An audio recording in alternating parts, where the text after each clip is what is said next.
Segundo uma pesquisa chamada O Mercado de Arte Contemporânea no Brasil, realizada pela Associação Brasileira de Arte Contemporânea, 51,2% das galerias de arte ampliaram o volume de vendas e 47% aumentaram o quadro de funcionários no ano passado no país. Mas o crescimento exige cuidados. Um deles é o direito autoral, previsto na legislação brasileira. E tem mais. O que é preciso para poder reproduzir uma obra? Como comprovar o plágio e qual a punição para quem pratica? Esse é o assunto do Fórum de hoje. Quem nos ajuda a entender um pouco mais sobre o assunto é Ivo Gico Júnior, advogado especialista em direito empresarial, e Taigo Meirelles, artista plástico, professor e mestre em artes visuais pela Universidade de Brasília.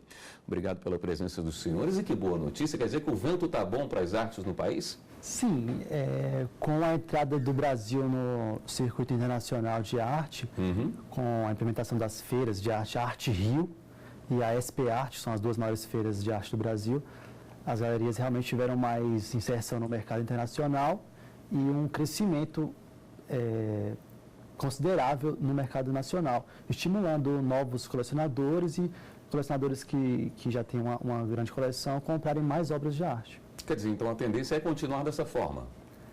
Sim, a tendência é crescer, principalmente com mostras paralelas às grandes feiras de arte, paralelas à Arte Rio e paralelas à SP Arte. E parece que Brasília em breve entrará no circuito também, das grandes feiras. Para a legislação, é um ramo muito complicado? Olha, eu diria para ti que, na prática, do ponto de vista jurídico, não é nem uma prática. Não existe.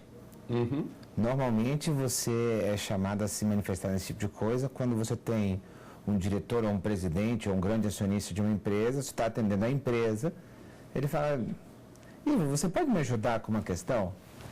Então não é um questionamento tradicional para o escritório, precisamos questionar o escritório, que estamos pensando em comprar uma obra. Não, é uma coisa muito pessoal, é uma coisa do acionista, do executivo.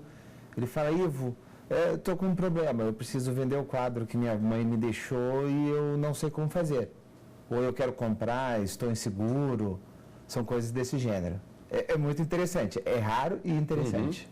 As provocações para o judiciário também acontecem muito em questão de plágio? O plágio não, o que se aplica é basicamente o que é entendido no senso comum. A obra foi criada por um artista e se ela é reproduzida, a obra que foi criada é reproduzida e comercializada, deve-se pagar, ou se ela não for autorizada, deve-se pagar os créditos ao artista.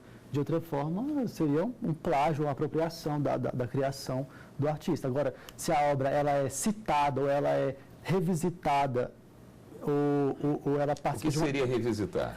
Quando se faz uma releitura de uma obra, vamos supor, existem milhares de releituras feitas da Mona Lisa, por exemplo, e não se paga royalties, por exemplo, ao Prado, ao Louvre, que tem posse da Mona Lisa. Ou seja, se faz uma releitura dessa obra, um artista parte daquela imagem para criar uma nova obra. Isso é uma prática comum, sempre existiu, artistas sempre fizeram isso. Imagino que esse questionamento sobre a apropriação indevida de grandes obras aconteça quando se trata de uma outra empresa, quando se usa em publicidade. Mas essa reprodução pequenininha, quando as pessoas colocam em canecas, em camisetas e tal, isso também pode ser questionado? Pode haver um impedimento de se reproduzir a arte nessa pequena escala? Olha, tecnicamente falando, é plágio e não poderia ser feito pela legislação. Eu vou lhe dar um simples exemplo. Uma vez a gente estava produzindo uma revista e a gente queria colocar na capa da revista, uma revista completamente acadêmica, livre, de graça, não tinha dinheiro envolvido no negócio, e eu queria colocar a Pedra de Roseta na capa. Então, temos um problema, porque como era uma revista de juristas, a gente sabe a lei. A nossa grande dúvida era muito bem, o que fazemos? Simples, mandamos um e-mail para o Louvre, falando: olha, essa nossa revista, esse é o corpo editorial, gostaríamos de ter autorização para colocar a foto da Pedra de Roseta. Então, você tem autorização do detentor da obra. Agora, é curioso, porque, e tem pouca discussão no direito sobre isso, mas a depender da obra, a proteção é diferente. Exemplo, não existe nenhuma proteção a nenhuma obra de Shakespeare. Você pode pegar todas, copiar, vender, editar, fazer o que você quiser. Por quê? Porque elas caíram no domínio público. Então, livros E filmes ou roteiros, eles podem cair em domínio público. Isso é interessante.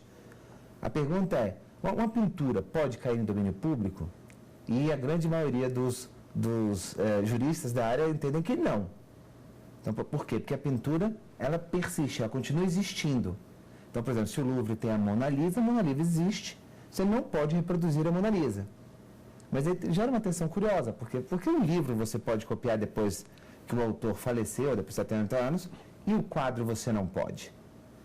Então, sim, em tese tem plágio, mas no Brasil, apesar de ter uma legislação específica, a prática é muito flexibilizada. Tem poucos casos de plágio. É mais ligado quando você tem um produto de um concorrente. Muito ligado na área de design, um sapato, um móvel. Claro. Aí você tem uma proteção de propriedade intelectual muito mais forte. E a capa da revista, saiu ou não? Saiu. Quer dizer, houve autorização? Então, houve autorização. Todo grande monumento, o cartão postal do país, que tem ao lado aquela venda dele em miniatura, todos esse comércio está na ilegalidade. Aí gera uma dúvida, né? Em tese está. Que em tese deveria pagar royalties para o autor. Mas a grande verdade é que, na maioria das vezes, isso sequer é considerado na nossa sociedade como uma infração a esse direito. A gente colocaria isso dentro da categoria de uso legítimo, que é um pouco diferente de eu começar a copiar a obra. Por exemplo, nós temos um artista brasileiro que mora em Miami que anda vendendo muitas obras ou reproduções da sua obra por aí. Começou a fazer dinheiro, outras pessoas falaram assim, nossa, muito bacana, vou fazer igual. É óbvio que essas pessoas estão prejudicando o autor. Uhum. Então, algumas já foram acionadas e se uma empresa vai fazer uma propaganda e vai colocar esse tipo de coisa, lá no escritório a gente recomenda, não.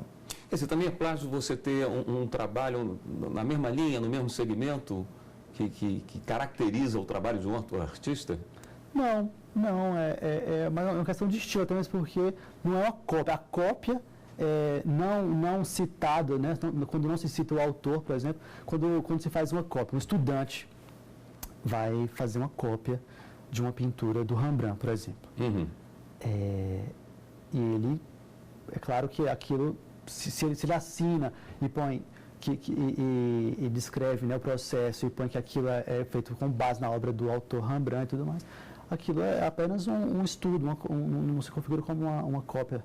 A cópia é como quando a pessoa diz que a obra é legítima. Ela fez e a obra entra no caso dos falsificadores, que existem muitos no Brasil, diga-se de passagem. Se falsifica muitas obras da pintura moderna, por exemplo, brasileira. Pois é fácil você identificar pelas características, pela cor, pelo formato e tal, você identificar um Romero Brito, por exemplo. O cara que faz alguma coisa muito parecida com ele estaria praticando plágio de uma forma que pareça ser Romero Brito, autor daquela obra? Olha, eu não diria que é fácil identificar, porque já existem casos extensamente registrados de falsificações de pintores muito complexos, dos mais complexos, como Vermeer, por exemplo, ou o próprio Rembrandt. Então, para essas pessoas falsificarem obras de arte moderna, que são feitas com recursos, vamos dizer assim, mais reduzidos, mais simplórios em comparação a essa arte mais tradicional, a pessoa consegue resultados assim fidedignos, passa como original. Essa é a grande dificuldade de se identificar as falsificações e o comércio dessas falsificações no Brasil e no mundo, na verdade. É um comércio forte. Forte. Gera muito dinheiro. E com isso, a legislação, logicamente, tem que proteger as pessoas que estão adquirindo bem, que muitas vezes é caro, não é? Bem, o problema é esse. Nós temos dois tipos básicos de plágio. Quando eu produzo uma obra que outro artista já produziu e digo que é minha, então eu roubo a autoria para mim, como se minha fosse, e quando eu reproduzo o que já foi feito e digo que é original. Os dois são um problema. E a grande verdade é que no mundo da arte, você está por sua conta e risco, ou você contrata um especialista e ainda assim com algum risco sempre. Como é que a legislação encara essas duas situações? Em ambos os casos seria plágio, em ambos os casos seria ilegal, em ambos os casos o autor da fraude seria punido. Obras de arte são muito usadas para lavagem de dinheiro porque é a dificuldade de se estabelecer o valor real da peça. Quer dizer, você pode valorizar uma peça que esteja em suas mãos.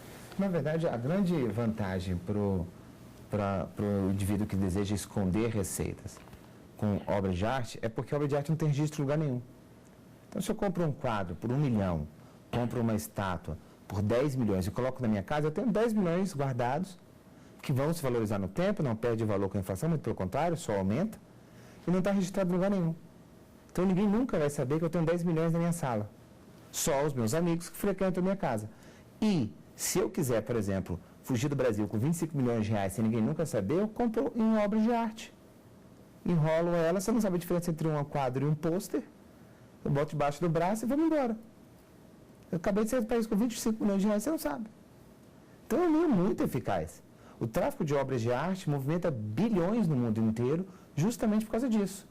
É muito fácil mover uma quantidade muito grande de recursos através das fronteiras.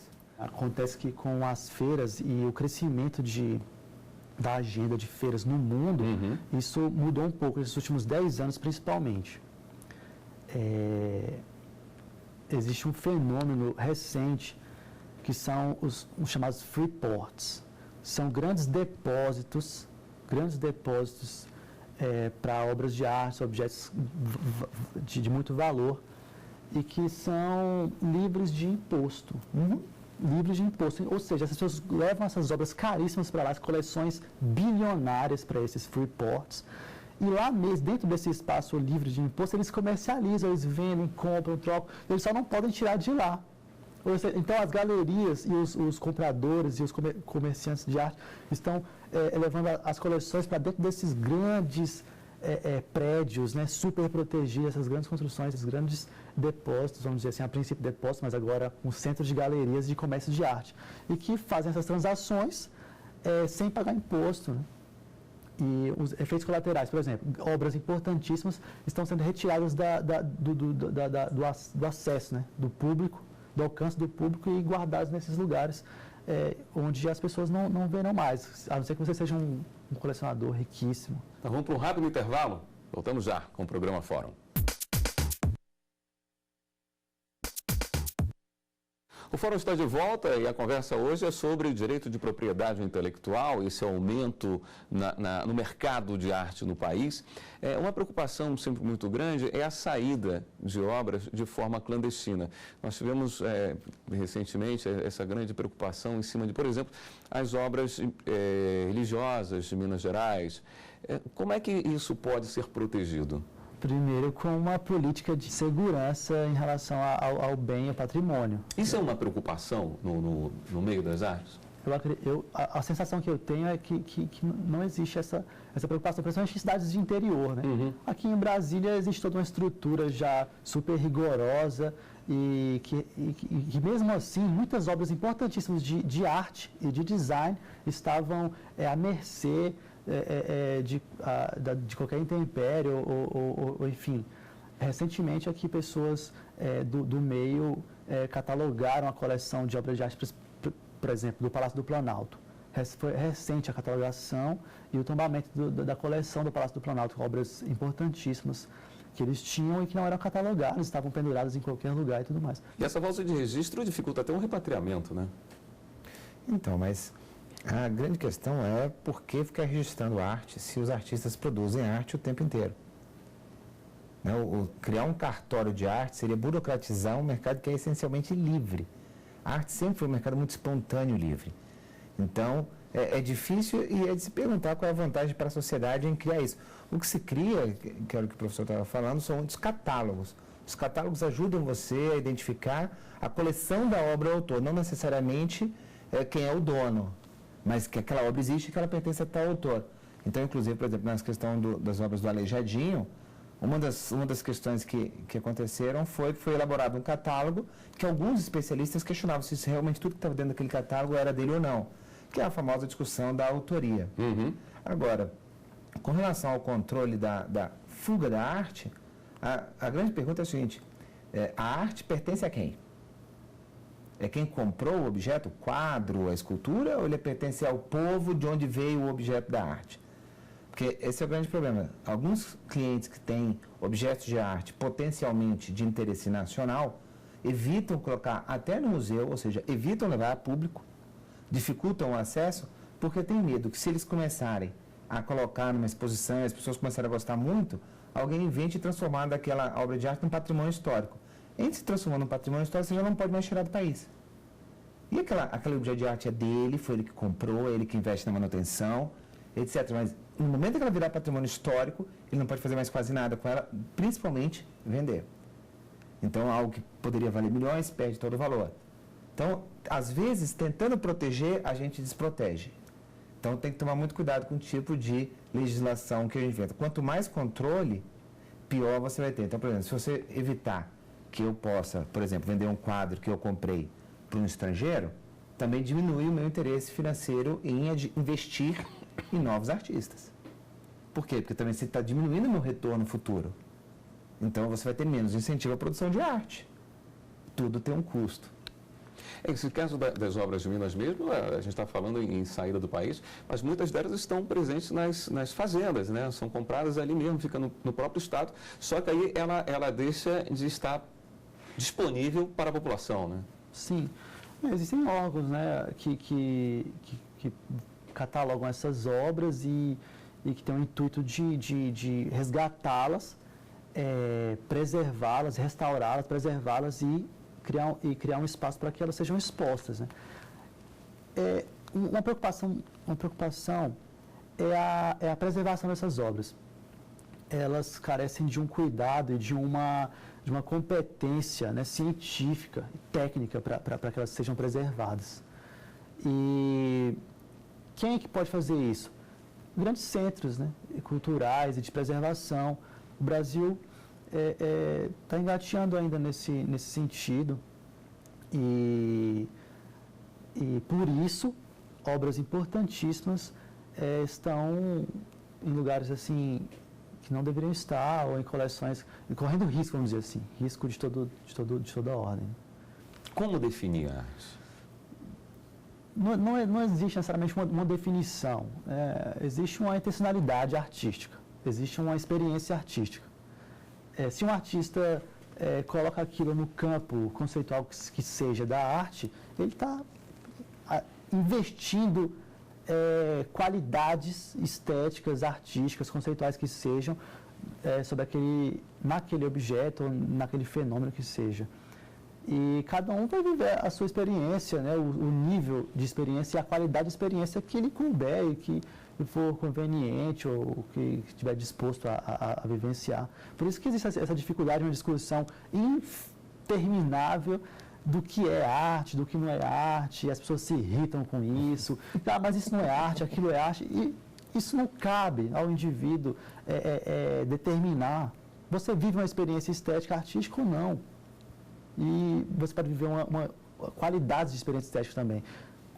Com qualquer objeto que seja, com qualquer visão, com qualquer manifestação que seja. Isso vai depender de quem está vivendo a experiência e não necessariamente de quem determinou o que é arte ou o que não é arte. Nesse quadro do mercado de arte no país, traz também uma mudança no investidor ou apenas temos uma mudança nas pessoas que estão produzindo arte? Olha, a mudança ela é geral. Porque a mídia faz uma cobertura, aquilo chega de alguma forma na casa das pessoas que não necessariamente vão comprar uma obra de arte.